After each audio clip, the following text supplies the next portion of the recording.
Syria में super power का तख्ता पलट, मास्टरमाइंड निकला तुर्की।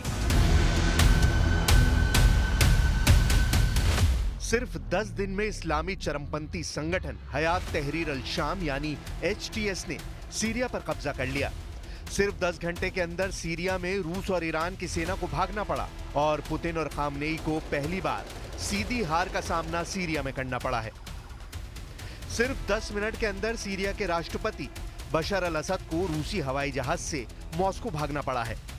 आखिर सीरिया के अंदर इतनी तेजी से असद, पुतिन और खामनेई के चारों खाने चित कैसे हो गए? कैसे अमेरिका इजराइल की बड़ी जीत सीरिया में हो रही है? कौन है सीरिया में जीत का असली मास्टरमाइंड? आज हम आपको सब दिखाने जा रहे हैं कि कैसे तुर्की ने सीरिया में ऐसी जंगी चाल चली है कि 10 दिन के अंदर हयात तहरीर अल शाम के चीफ कमांडर जुलानी ने कब्जा कर लिया है। कुछ रिपोर्ट्स में दावा किया गया है कि तुर्की ने ही हयात तहरीर अल शाम यानी HTS को इतना ताकतवर बना दिया है जिसकी वजह से उसने आसानी से सीरिया पर कब्जा कर लिया है। लेकिन अब सवाल उठता है कि सीरिया में 54 साल से शासन करने वाले असद परिवार के तख्ता पलट से तुर्की क्या फायदा उठाने जा रहा है? तुर्की बना खलीफा, कमांडर जुलानी बना मोहरा। सीरिया को इस वक्त दो तरफ से रौंदा जा रहा है। इस्लामी चरमपंथी संगठन हयात तहरीर अल शाम के चीफ कमांडर अबू मोहम्मद अल जुलानी सीरिया को लूटने और कब्जा करने में जुटे हैं। HTS के चीफ कमांडर अबू मोहम्मद अल जुलानी के बारे में समझ लीजिए। ये वो कमांडर है जो कभी अल-कायदा से सीधा जुड़ा हुआ था, लेकिन बाद में इसकी विचारधारा ISIS के चीफ बगदादी जैसी हो गई और इस वक्त कमांडर जुलानी तुर्की का मोहरा बनकर सीरिया में इस्लामिक सरकार बनाने की कोशिश में जुट गया। हैरानी की बात तो यह है कि अमेरिका कमांडर जुलानी को आतंकवादी मानता है और उसके सिर पर अमेरिका ने $1 करोड़ का इनाम रखा हुआ है। लेकिन इसके बावजूद इस वक्त अमेरिका इस्लामी चरमपंथी हयात तहरीर अल शाम यानी HTS और कमांडर जुलानी की खुलकर जंग के मैदान में मदद कर रहा है, जबकि कमांडर जुलानी को मोहरे की तरह इस्तेमाल करने वाला तुर्की कमांडर जुलानी को ईरान और रूस के खिलाफ इस्तेमाल कर रहा है। तुर्की नेटो का वो देश है जिसमें अमेरिका शामिल है। यही वजह है कि अमेरिका भी तुर्की के हर कदम पर साथ दे रहा है। इस चक्रव्यूह को रूस के राष्ट्रपति पुतिन और ईरान के सुप्रीम लीडर अली खामनेई अच्छी तरह से समझ चुके हैं। इसीलिए खामनेई ने 10 घंटे पहले टीवी पर आकर ऐलान कर दिया है कि सीरिया में हुए तख्ता पलट के पीछे अमेरिका और इजराइल का हाथ है, जिसमें तुर्की पर्दे के पीछे से मदद कर रहा है। सीरिया में तुर्की का खलीफा मिशन, घबरा गए अरब देश।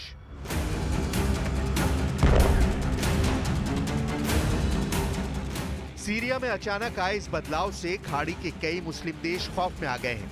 सऊदी अरब, संयुक्त अरब अमीरात और मिस्र जैसे देशों को तेजी से अपनी रणनीति बदलनी पड़ रही है। इन सभी अरब मुस्लिम देशों ने अमेरिका को चेतावनी दी है कि वो उन इस्लामिक चरमपंथी संगठनों और देशों का साथ ना दे जो कई दशकों तक अरब देशों पर हमले में शामिल हुए हैं। सऊदी अरब, UAE और मिस्र जैसे देश सीरिया में अचानक आए इस बदलाव से सदमे में हैं। और मिस्र के एक अधिकारी ने गहरी नाराजगी जताते हुए कहा कि अल-कायदा से जुड़े HTS का बहुत तेजी से रीब्रांडिंग की जा रही है। मिडिल ईस्ट आई की रिपोर्ट के मुताबिक UAE अमेरिका के तुर्की के रास्ते पर्दे के पीछे से HTS से बातचीत करने से काफी खफा है। सीरिया पर काम कर रहे एक पश्चिमी अधिकारी ने कहा कि UAE बुरी तरह से भड़का हुआ है। UAE ने कहा है कि अमेरिका अब तुर्की का पिछलग्गू हो गया है। मुस्लिम ब्रदरहुड जैसे इस्लामिक संगठनों से पहले ही अरब के कई देश डरे हुए हैं। HTS के लड़ाके मुस्लिम ब्रदरहुड से ज्यादा कट्टर मुस्लिम हैं, जिसे अरब देश बेहद खतरनाक मान रहे हैं। वहीं हयात तहरीर अल शाम यानी HTS तुर्की के इशारे पर सीरिया पर पूरी तरह से कब्जा करता जा रहा है।